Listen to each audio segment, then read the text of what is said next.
What happens when a pilot's snap judgment collides with a devastating secret? On Ascendia Airlines Flight 815, a routine delay is about to become a life-altering event. A seasoned captain, confident in his authority, dismisses a passenger's concern with a condescending smirk. But this passenger is not just anyone, and his simple question about a strange vibration hides an unseen danger. What the pilot doesn't know is that the most powerful man in the airline is about to walk onto his plane, expose a terrifying truth, and in one single word, unravel a man's entire career. This isn't just a story about prejudice, it's about how pride comes before a fall from 30,000 feet. The air in the cabin of Ascendia Airlines Flight 815 was thick with the uniquely stagnant perfume of impatience.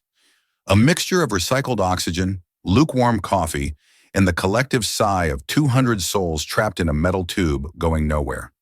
They were already an hour late departing New York's LaGuardia for Chicago O'Hare, the delay attributed to minor ground logistics. A wonderfully vague phrase that could mean anything from a misplaced catering truck to a critical engine check.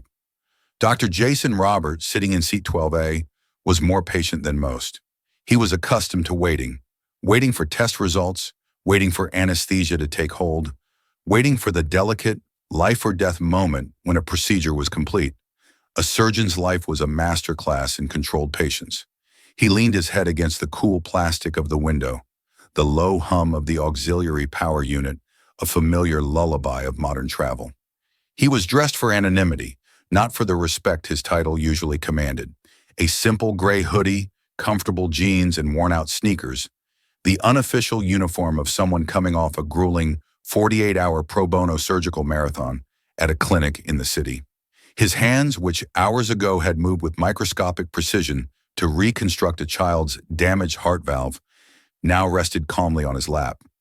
All he wanted was to get home to Chicago, to his own bed, to the quiet solitude that recharged his spirit. The captain's voice finally crackled over the intercom, a baritone drawl oozing a kind of forced, folksy charm. "Well, folks, looks like the gremlins have been dealt with. Flight attendants, please prepare the cabin for departure." A wave of relief rippled through the passengers. Seatbelts clicked, laptops were stowed, and conversations hushed. The aircraft, a Boeing 737-800, was pushed back from the gate with a powerful lurch. The engines spooled up, their deep rumble vibrating through the fuselage, a sound Jason had heard hundreds of times. But this time, something was different. As the plane began its slow taxi toward the runway, Jason felt it. It wasn't the normal shuddering and bumping of an aircraft on tarmac. It was a subtle, rhythmic tremor, almost a harmonic dissonance, emanating from somewhere beneath his feet, seemingly synchronized with the rotation of the wheels. It was faint, a ghost of a vibration. Most would have dismissed it as part of the ride, but Jason's entire career was built on noticing the minute, the anomalous, the things that were just slightly off. An almost imperceptible tremor in a patient's hand could signal a neurological issue. A faint discoloration on an X-ray could be the whisper of a deadly disease. He was trained to listen to whispers. He closed his eyes, focusing, trying to isolate the sensation. It was a low-frequency, almost grinding feeling that seemed to lessen when the pilot applied the brakes and intensify as they picked up speed. It felt wrong.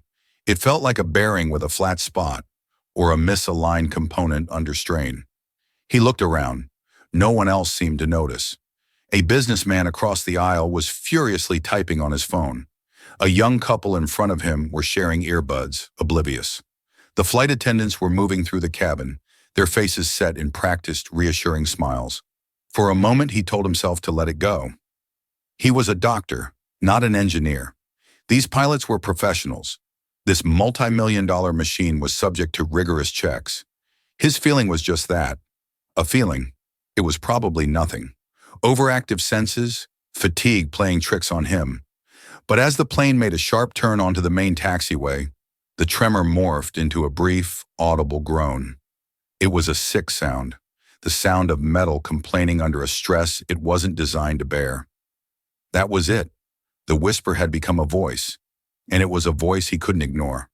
The professional and moral oath he had taken, primum non nocere, first do no harm, didn't stop at the hospital doors. It applied here, now, in this metal tube hurtling towards takeoff. He unbuckled his seatbelt and stood up. The nearest flight attendant, a young woman with Sarah on her name tag, was securing the galley. She looked up, her practiced smile faltering slightly as Jason approached. "Sir, you need to be in your seat. We're about to take off." "I understand," Jason said, his voice calm and even, betraying none of the urgency he felt. "But I need you to pass a message to the captain. I'm a surgeon, and while I'm not an aviation expert, I am trained to notice small anomalies. I felt a very unusual rhythmic vibration from the landing gear on the port side during the taxi. It was especially noticeable during the turns." Sarah blinked, processing the information. It was specific, not the usual complaint about the air conditioning or a broken tray table. "A vibration, sir?" "Yes, a rhythmic, grinding sensation. It felt mechanical, unsafe." He chose his words carefully, wanting to convey concern without causing panic. Sarah's training kicked in. A passenger concern, especially one about the safety of the aircraft, right before takeoff, had to be relayed. Protocol was clear. "Okay, sir, please return to your seat and fasten your seatbelt. I will inform the captain immediately." Jason nodded, thanked her, and did as he was told. He watched as Sarah picked up the intercom phone at her station, her back to the cabin, her voice a low murmur. A few seconds later, she hung up and gave him a tight-lipped nod. The plane stopped. The steady rumble of the engines remained, but their forward motion ceased. A few passengers grumbled, craning their necks. "Now what?" someone muttered. A minute passed, then two. The cockpit door opened, and a man in a crisp white pilot's shirt emerged. He had silvering hair, a tanned, weathered face, and the unmistakable air of someone who had been in command for a very long time. This was Captain Rick O'Malley. He didn't walk into the cabin. He held court in it. His eyes scanned the rows until they landed on Jason, the only person Sarah had gestured towards. O'Malley strode down the aisle with a gait that was part swagger, part annoyance. He stopped at Jason's row, forcing the man in the aisle seat to crane his neck awkwardly. "We got a problem here?" O'Malley asked, his voice loud enough for the surrounding rows to hear. He didn't look at Jason. He addressed the space in front of him. Jason met his gaze. "Captain, I was just telling the flight attendant—" Yeah, the vibration," O'Malley interrupted, his tone dripping with condescension. He finally looked down at Jason, his eyes sweeping over the hoodie and jeans with a dismissive glance. "Look, buddy, I've been flying these birds for 30 years. 30 years. You feel a lot of bumps and shakes. It's a big, heavy machine with a lot of moving parts. It's perfectly normal."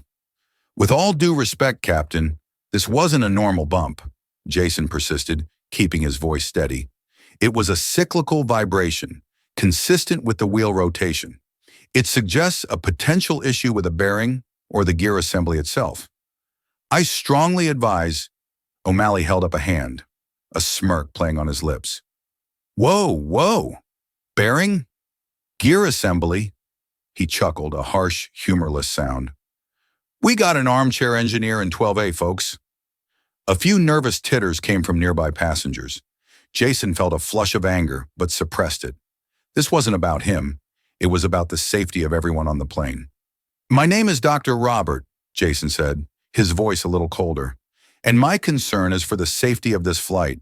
The sound it made on the last turn was not normal."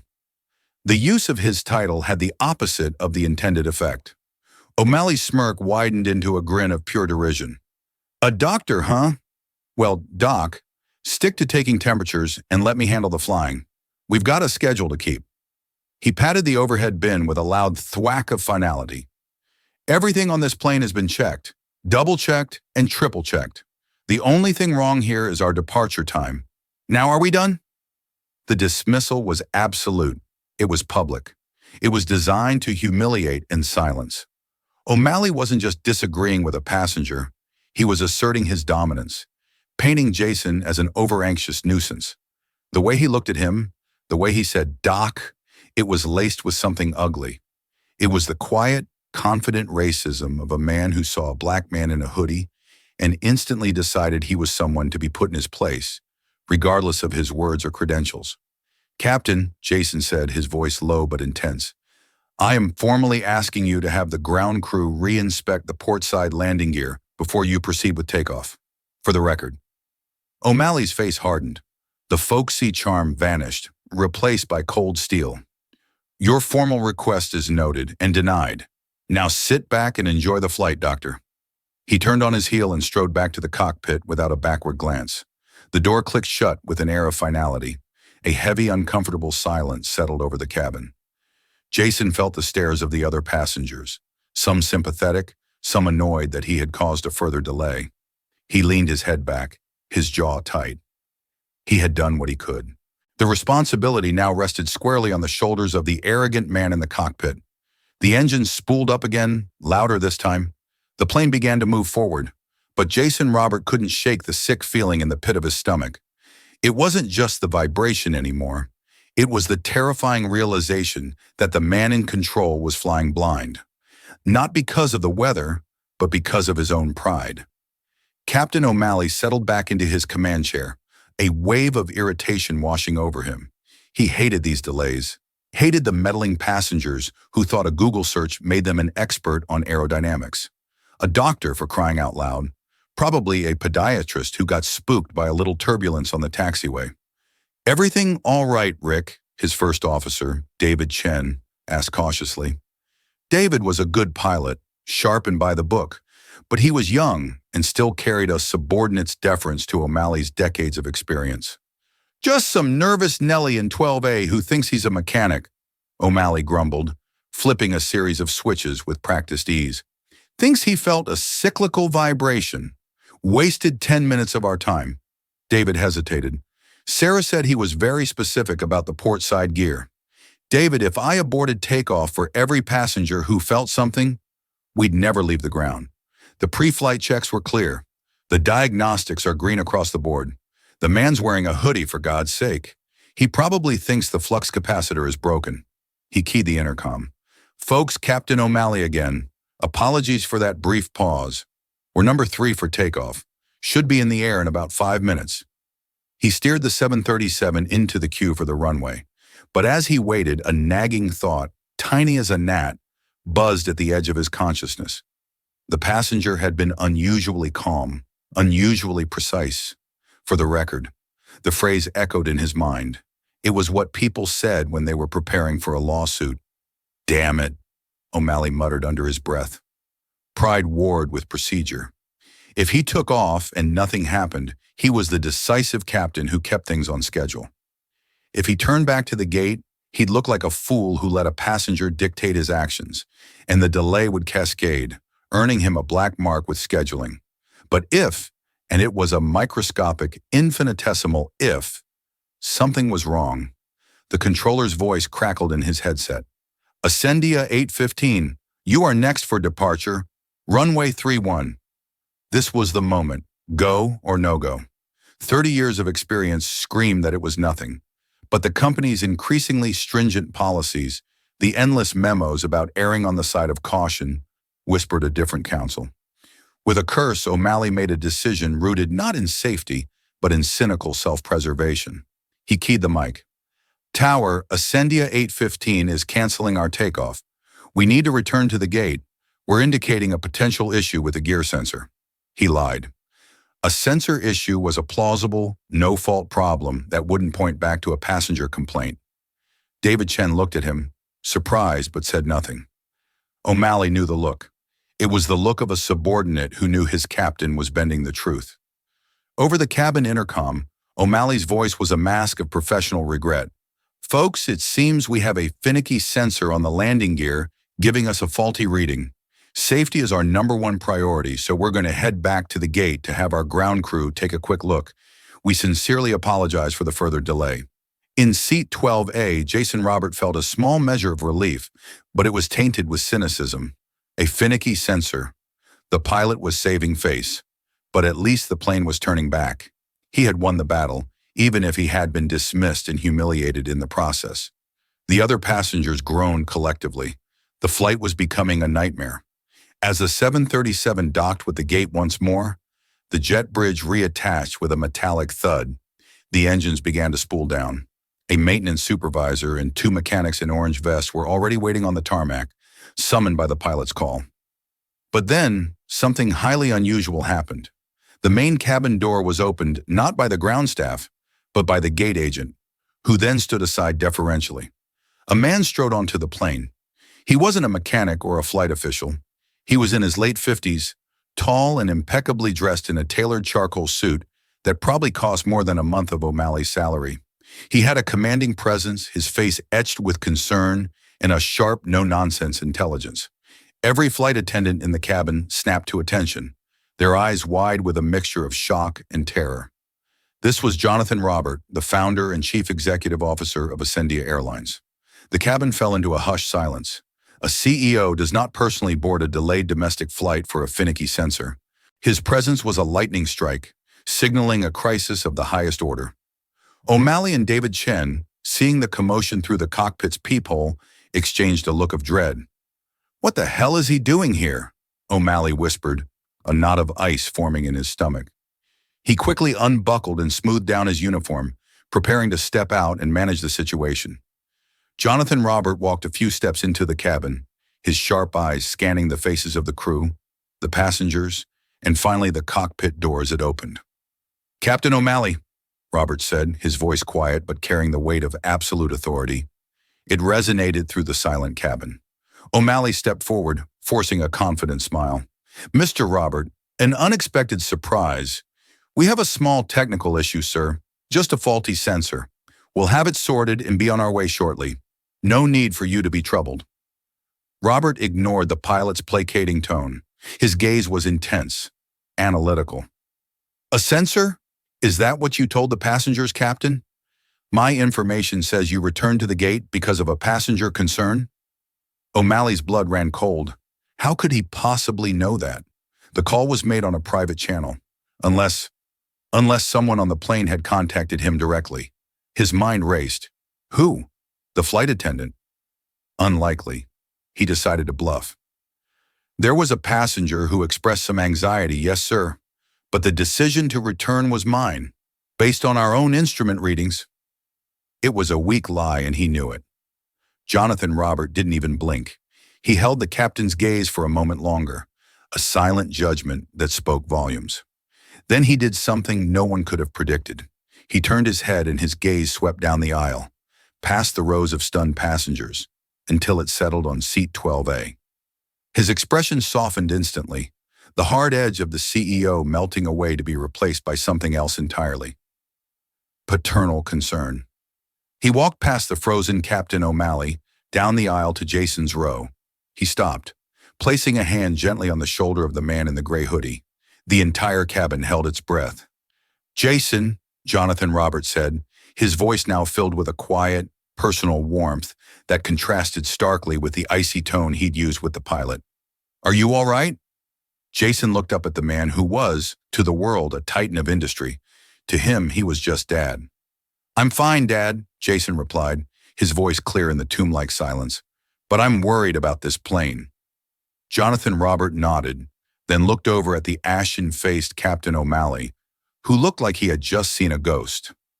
Then the CEO delivered the final, devastating blow. He looked directly at the pilot, his eyes blazing with a cold fire, and said the one word that shattered Rick O'Malley's world.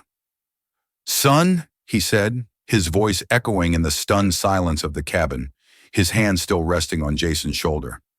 "Tell me exactly what you felt." The word "son" hung in the air of the cabin like a thunderclap. For a moment there was no sound but the faint hum of the cabin lights.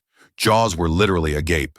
The businessman across the aisle from Jason, who had been glaring daggers at him for the delay, now stared with wide, unblinking eyes. Sarah, the flight attendant, brought a hand to her mouth, her mind frantically replaying her every interaction with both the pilot and the passenger. Captain Rick O'Malley's face, once tanned and confident, had turned a pasty, sickly shade of gray. The blood drained from it so fast he looked like a marble statue. His professional composure, built over 30 years of flying, crumbled into dust.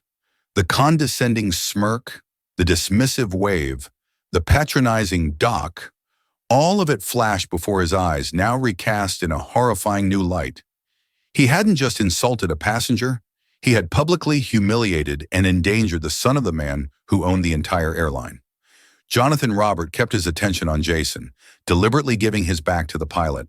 It was the ultimate power move, a dismissal more profound than any verbal rebuke. Start from the beginning, Jason. Don't leave anything out. Jason, poised as ever, began to speak. His voice was calm, clinical, and precise. He described the initial taxi, the exact nature of the rhythmic tremor, the way it changed with speed and braking, and the audible groan he heard on the turn. He used the language of a diagnostician, laying out symptoms, not accusations. He never once mentioned Captain O'Malley's behavior. He didn't have to. The context of the CEO's arrival said everything. It felt like a concentric failure, Jason concluded, like a wheel that wasn't spinning true on its axis.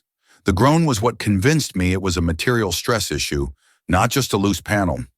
Jonathan listened intently, nodding. When Jason finished, he turned to the maintenance supervisor who had cautiously boarded the plane and was standing near the galley, looking terrified to be in the middle of this corporate maelstrom. "Frank," Jonathan said, addressing the supervisor by name. "You heard him? I want the portside landing gear stripped down. Check the bearings, check the strut, check the trunnion pin. I don't want a visual inspection. I want a full diagnostic. Use the borescope. If there's a hairline fracture in there, I want to know about it. The plane is grounded until I personally sign off on your report." "Yes, Mr. Robert, right away," Frank stammered before practically fleeing the aircraft to relay the orders.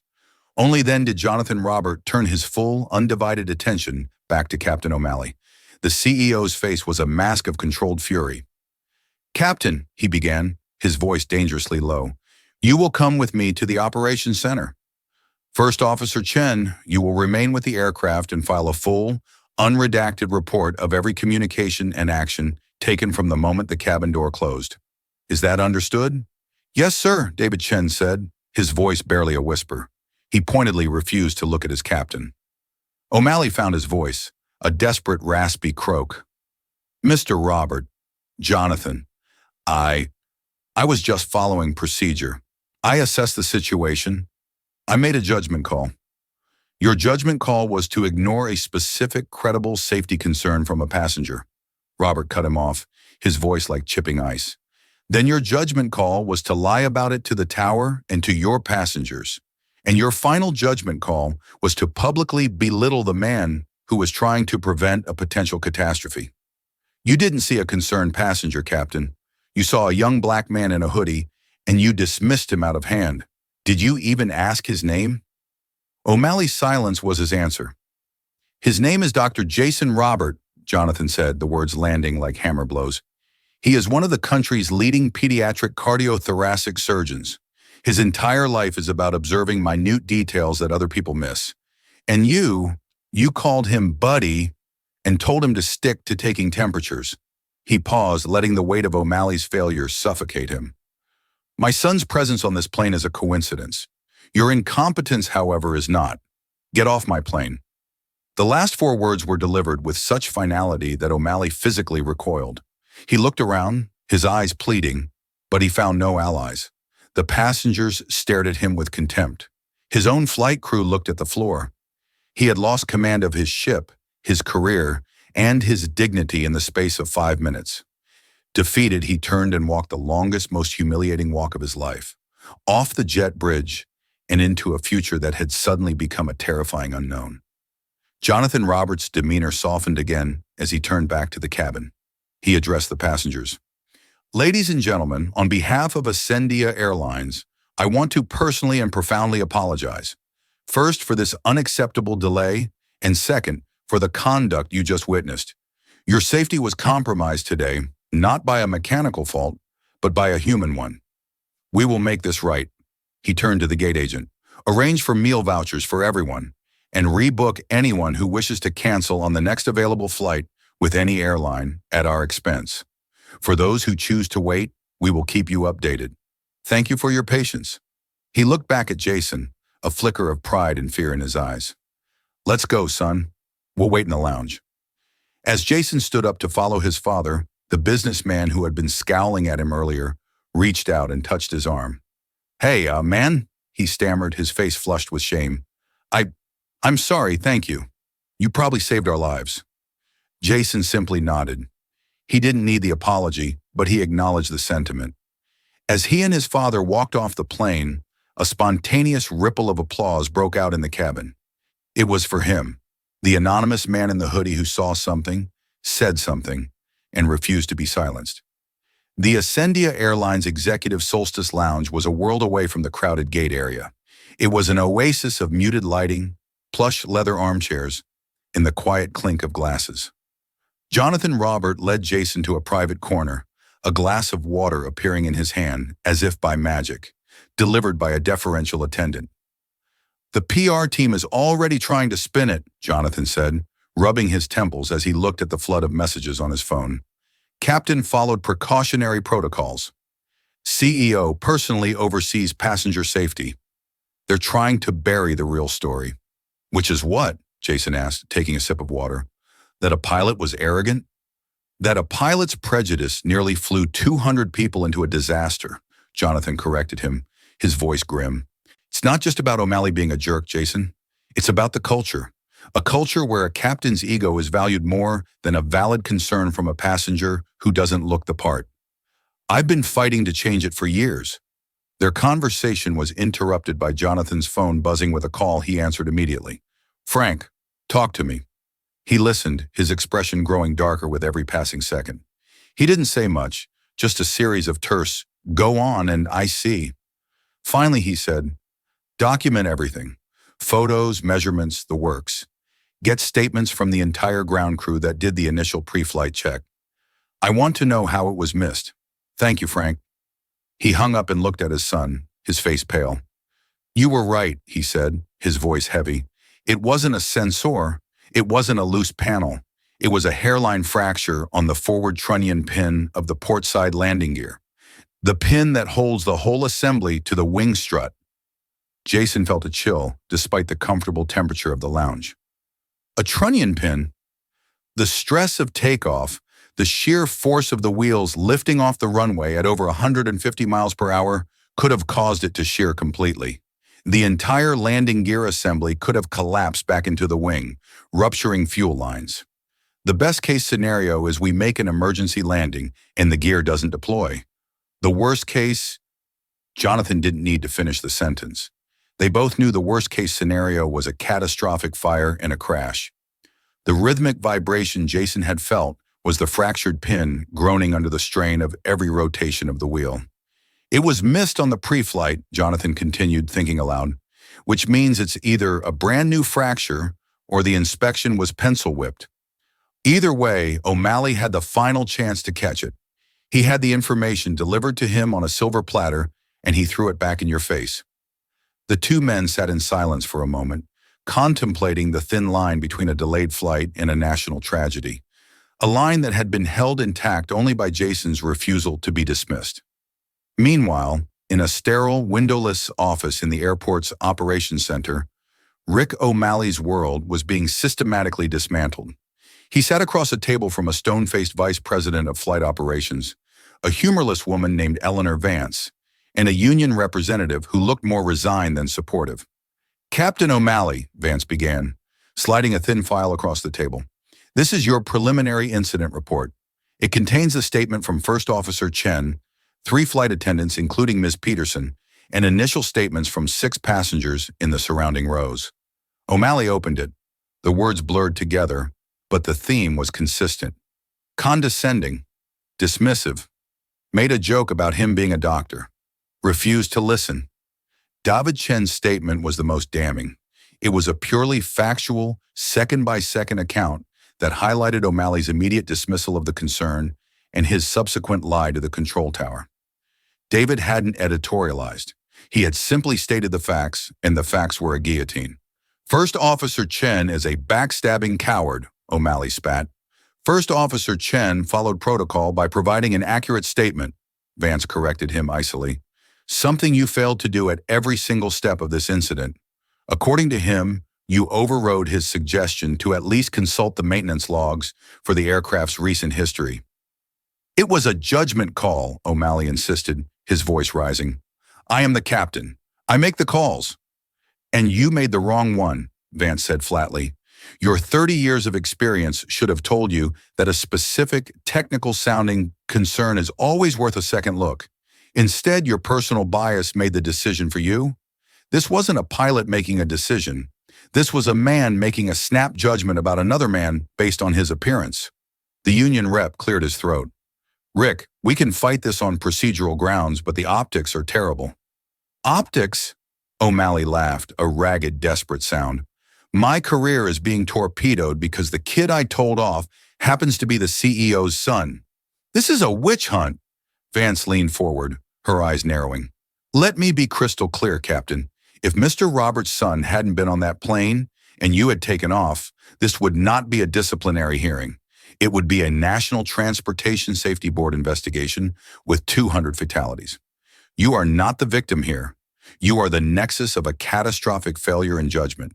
You are grounded, effective immediately. You will surrender your credentials pending the outcome of a full internal investigation and FAA review. We are testing you for cause, and we are pulling your entire flight record for the last 10 years. The finality in her voice was absolute. This wasn't a slap on the wrist. This was the end of the line. Rick O'Malley, the proud, unassailable king of the cockpit, was a king no more. He was just a man in a room, stripped of his authority, his future in tatters, all because he couldn't see past a gray hoodie. Karma, Rick O'Malley discovered, was not a lightning bolt from a clear blue sky. It was a slow, grinding descent, like a plane losing altitude with no engines. It was the methodical, bureaucratic unraveling of a life he had taken for granted. The first blow was the immediate, indefinite suspension.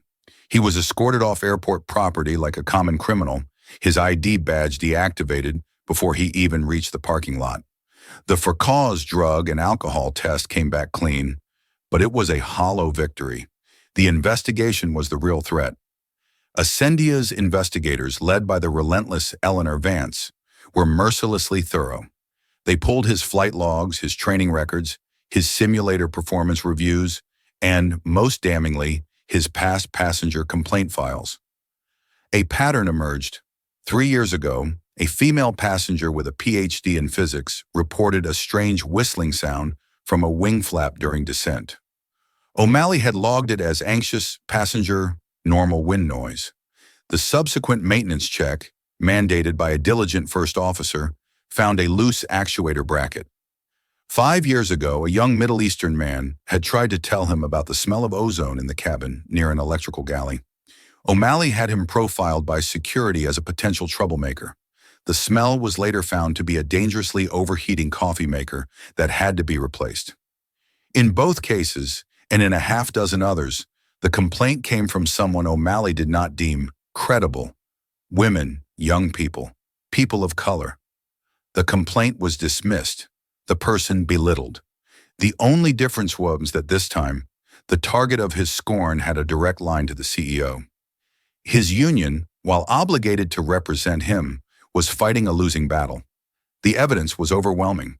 The safety violation, ignoring a credible threat, was indefensible.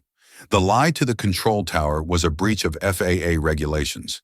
The public humiliation of a passenger was a gross violation of company policy, and the near-catastrophic mechanical failure validated everything. The second blow was financial. Stripped of his flight pay, O'Malley was suddenly drowning. He lived a lifestyle commensurate with a senior captain's salary, a large mortgage on a house in a gated community, 2 expensive car payments, and a recent, messy divorce that had drained his savings. His pride had prevented him from downsizing, always believing his next paycheck was just around the corner. Now the corner was gone. The bank sent a pre-foreclosure notice. The third, and perhaps most painful, blow was social. The aviation community is a small, gossipy world. The story of Flight 815 spread like wildfire, embellished with every telling. He wasn't just the pilot who made a mistake. He was the arrogant, racist fool who almost killed the boss's son. Friends stopped returning his calls. Colleagues he used to share a beer with on layovers now avoided his gaze. He was a pariah. His ex-wife, in a particularly cruel email, told him she was not surprised by his behavior. He spent his days in a fog of impotent rage and self-pity, replaying the scene in the cabin over and over. In his mind, he was the victim. He was being made an example of. He railed against political correctness and corporate snowflakes. He never once, in his quietest moments, admitted the simple truth. He had been wrong. His final confrontation with Jonathan Robert came a month later. O'Malley had demanded the meeting through his union rep, hoping to appeal to the man directly. They met not in a corporate boardroom, but in a small neutral office at the airport. O'Malley tried to start with a rehearsed apology. "Mr. Robert, I want to express my deepest regrets for the incident." Jonathan held up a hand, cutting him off. "Save it, Rick. I'm not here for an apology. I'm here to finalize a decision." "This has been blown out of proportion," O'Malley pleaded, his desperation showing. 30 years I've given this company. A perfect safety record. One misjudgment. Was it just one, Rick? Jonathan asked quietly, sliding a thin file across the table. It was the summary of the internal investigation. Or was it the one that finally caught up to you? Dr. Amina Sharma, passenger on Flight 441. Mr. David Rojas, passenger on Flight 912. The pattern is clear. You listen to people who look like you. You dismiss everyone else. You don't have a perfect safety record, Rick. You have a lucky one. He leaned forward. Let me tell you about my son. I adopted Jason when he was 3 years old. He'd been through a foster system that had all but given up on him. He has had to fight twice as hard for everything he has ever achieved. He has faced men like you his entire life. Men who judge him on sight, who underestimate his intelligence, who try to put him in a box. And he has risen above it every single time. He didn't just get his medical degree, he graduated top of his class from Johns Hopkins. He doesn't just perform surgery, he innovates new techniques that save children other doctors have written off. Jonathan's voice was low and steady, but filled with a father's fierce pride and anger. He tried to save your plane, your crew, and your passengers. He did it calmly and respectfully, and in return, you treated him like a piece of garbage. The only reason we are sitting here talking about your career and not identifying bodies in a morgue is because of his integrity and your reluctant, face-saving decision to turn the plane around. I am terminating your employment with Ascendia Airlines, effective immediately, Jonathan stated. We are forwarding our findings to the FAA with a recommendation for a full review of your pilot's license.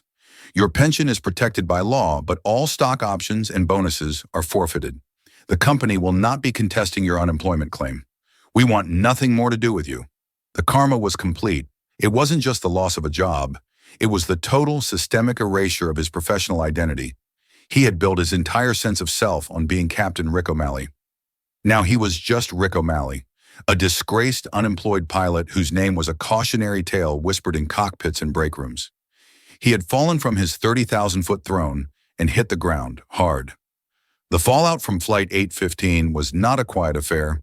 It was a corporate earthquake, with the initial tremors felt in the stock market as news of the near disaster, initially leaked by a passenger on social media, sent Ascendia's shares tumbling. The PR department worked overtime, crafting careful statements about proactive safety measures and a commitment to operational excellence. But Jonathan Robert knew that press releases and damage control were merely bandages on a deep septic wound. The problem wasn't the broken pin. That was a symptom. The disease was a culture of arrogance and complacency that he was now determined to eradicate. In the week that followed, Jonathan held a series of brutal, closed-door meetings in the executive boardroom on the top floor of Ascendia Tower. He faced a phalanx of senior VPs and legal counsel, some of whom argued for a quiet dismissal of Captain O'Malley and a swift return to business as usual. We can't fundamentally change our command structure based on one isolated incident, argued the vice president of operations, a former pilot from O'Malley's era. The captain's authority in the cockpit must be absolute. To question that is to invite chaos. Jonathan listened, his face impassive, until the man had finished. Then he leaned forward, his voice quiet but resonating with cold fury. The captain's authority is not absolute. It is earned, and it is conditional upon sound judgment. Captain O'Malley's authority wasn't undermined by my son. It was abdicated by his own prejudice. His cockpit was a kingdom of one, and his judgment was flawed. That is not a command structure, it is a catastrophic liability. This isolated incident, as you call it, was millimeters away from being our Lockerbie. There will be no return to business as usual. There will be a new way forward, or there will be new leadership. The threat hung in the air, thick and undeniable. The opposition crumbled. His first mandate was the creation and implementation of what the media quickly dubbed the Robert Protocol, though its official name was the Passenger-Initiated Safety Inquiry, PISI Directive. It was revolutionary in its simplicity. Any safety concern raised by a passenger that involves specific technical details, a strange noise, a specific vibration, a burning smell, could no longer be dismissed by the captain alone. The protocol required the captain to log the concern and hold a mandatory recorded consultation with the on-call chief of maintenance or a designated flight operations engineer. The decision to proceed or return to the gate became a two-person authorization. It was a simple check and balance, designed to insulate the decision-making process from the very human flaw of individual bias. The second, more ambitious initiative was a complete overhaul of crew training. Jonathan personally funded the development of a new program called Ascendia Aware, a mandatory certification for all flight and cabin personnel. It went far beyond standard procedure. It incorporated principles of CRM, crew resource management, with cutting-edge psychological training on implicit bias, situational awareness, and de-escalation. He brought in experts, sociologists, NTSB investigators, and in a move that surprised everyone, he asked Jason to be a recurring guest speaker and consultant. Jason was initially hesitant, uncomfortable with the spotlight. "Dad, I'm a surgeon, not a public speaker," he argued. "You're a diagnostician, Jason," Jonathan countered. "You are the living embodiment of why this is necessary. You don't have to talk about the incident. Talk about your work. Talk about how you listen, how you observe, how you filter data from every possible source to save a life. That's all a cockpit crew is doing. I need them to see that." So Jason stood before the first class of 100 veteran pilots in a state-of-the-art auditorium at Ascendia's Chicago training facility. A palpable tension filled the room. Some of these captains had flown with Rick O'Malley for decades and viewed this new training with cynical resentment. "Good morning," Jason began, his voice calm and steady. "My name is Dr. Jason Robert. I'm not here to talk about aviation. I'm here to talk about listening. In my operating room, I am surrounded by data. Monitors beep with heart rates and oxygen saturation levels. Anesthesiologists call out blood pressure readings. But some of our most critical data comes from sources that don't have a screen.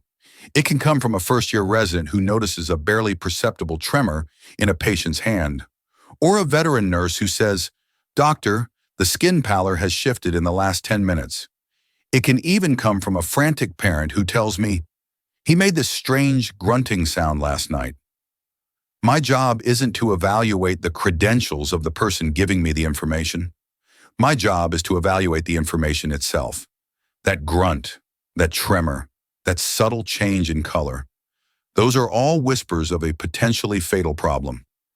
To ignore a whisper because you don't respect the source is not just arrogance. It is malpractice." He clicked to a slide showing a complex diagram of a child's heart.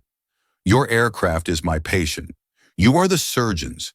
Every passenger, every flight attendant, every baggage handler who sees something on the tarmac, they are part of your diagnostic team. They are your sensors. Most of what they report will be benign, normal noise. But one day, one of them might be whispering a critical truth. The question is, will you be listening?" He finished to a stunned, reflective silence, which then slowly transformed into a wave of respectful applause. He had reframed the entire issue, moving it from the realm of social politics to the non-negotiable world of professional responsibility and safety. For the others on Flight 815, the ripples of that day continued to spread. Sarah Peterson was called into her supervisor's office a week after the incident, her stomach in knots, convinced she was going to be reprimanded. Instead, Eleanor Vance, the VP of Flight Operations, was also in the room. "Ms. Peterson," Vance began, "your conduct on Flight 815 was exemplary. You were faced with a difficult passenger situation and a resistant captain, and you followed protocol to the letter. You escalated the concern calmly and professionally. That is exactly what we expect from our crew. We're promoting you to purser, effective next month, and placing you on the leadership track. Sarah left the office in a daze, a quiet sense of vindication washing over her. First Officer David Chen requested a meeting with Jason a few months later. They met in a quiet coffee shop at O'Hare. "I needed to apologize," David said, his gaze fixed on his cup. "In that cockpit, when he was dismissing you, I didn't say anything. I knew he was wrong, but I stayed silent. I was a coward." "You were a junior officer in a rigid hierarchy, David," Jason replied gently. "It's a difficult position. The important thing is that your official report was the truth. You stood up when it counted." "It's not enough," David said, finally looking up. "I've thought about it every day. I've sworn to myself I'll never be that silent partner again. My job is to be a check on the captain, not just an echo. You taught me that." And for Rick O'Malley, the freefall of karma was absolute. The FAA, armed with Ascendia's meticulously documented case file showing a clear pattern of negligence and bias, permanently revoked his commercial pilot license.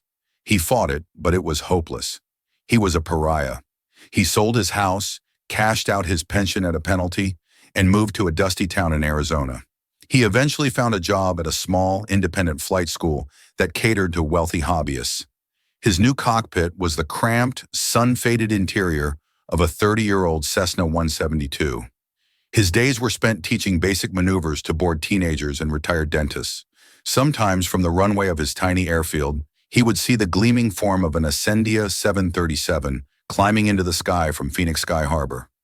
A powerful, graceful machine on its way to a destination he would never see from a cockpit again.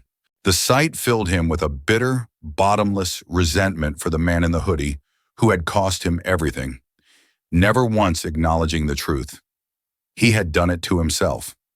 A year after the incident, Jason Robert found himself at LaGuardia again, heading to a conference. He deliberately booked Ascendia, deliberately chose seat 12A. A sense of strange symmetry washed over him as he settled in. The cabin felt different, brighter, the crew more openly engaging. Tucked into the seat back pocket was a small card, elegantly printed. "Your safety is our shared priority. See something? Hear something? Please let us know. We're listening." The plane pushed back from the gate and began to taxi.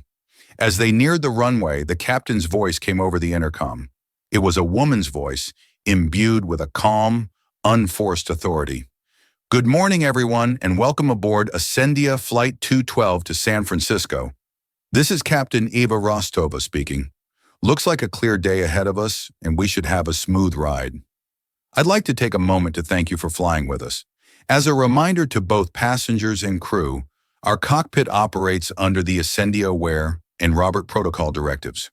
Your eyes and ears are a valuable part of our safety system.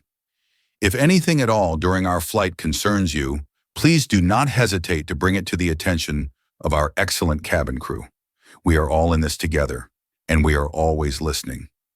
Jason leaned his head against the cool of the window, a slow, genuine smile spreading across his face. The engine spooled up, pressing him back into his seat. The vibration he felt this time was one of immense, controlled power, a symphony of a well-maintained machine and a well-run system. As the wheels left the tarmac and the plane climbed gracefully into the vast blue sky, it felt like more than just a departure. It felt like a new ascent. The story of Flight 815 is a stark reminder that the most dangerous baggage we can carry is our own prejudice. Captain O'Malley's fall wasn't caused by a single mistake, but by a lifetime of small biases that created a massive blind spot. In contrast, Dr. Jason Roberts' quiet courage shows us the immense power of speaking up, even when you're being ignored, belittled, or judged. This incident became a turning point, proving that one person's integrity can be the catalyst for systemic change, making thousands of future journeys safer for everyone. What would you have done in that situation? As a passenger? As a flight attendant? We all have a role to play in challenging prejudice when we see it. If this story of drama, karma, and ultimate redemption resonated with you, please give this video a thumbs up to help spread the message. Share it with someone who needs to hear it, and don't forget to subscribe to our channel for more real-life stories where character is tested and consequences are delivered. What are your thoughts? Let us know in the comments below.